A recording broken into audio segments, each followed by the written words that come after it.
સવારના ટાઈમે જો ક્યાંક બહાર જવાનું હોય ને ઘરના એક બે કામ ના થયા હોય તો બીજા દિવસે કામનો લોડ થોડો વધારે જ લાગે. આજે મારો દિવસ પણ કંઈક એવો જ રહ્યો. ગઈકાલે હોસ્પિટલ ગઈ હતી એટલે સવારના અમુક કામ બાકી રહી ગયા હતા જે આજે કર્યા, અને ગઈકાલે રાત્રે ઊંઘ પણ સરખી નહોતી થઈ એટલે આજે તો બપોરે મસ્ત સૂઈ ગઈ હતી.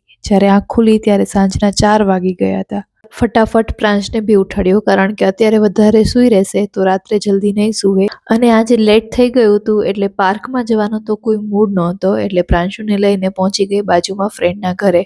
ત્યાં જઈને મસ્ત બટેકા પૂરી એન્જોય કરી અને થોડો ટાઈમ પાસ કર્યો, અને પછી ઘરે આવીને પ્રાંશુભાઈ પાછી પોતાની ફરમાઈશો ચાલુ કરી દીધી હતી. મમ્મા સુખડી આપો. બસ એને સુખડી આપી, મેં પણ થોડી ખાધી અને પછી લાગી ગઈ ઘરના કામોમાં. ગઈકાલના અને આજના 2 દિવસના કપડાં ફોલ્ડ કરવાના બાકી હતા તો એ કર્યું અને એને જગ્યાએ પણ રાખી દીધા, અને સાઈડમાં પ્રાંશુભાઈનું અલગ જ કંઈક ટાઈમ પાસ ચાલતો હતો.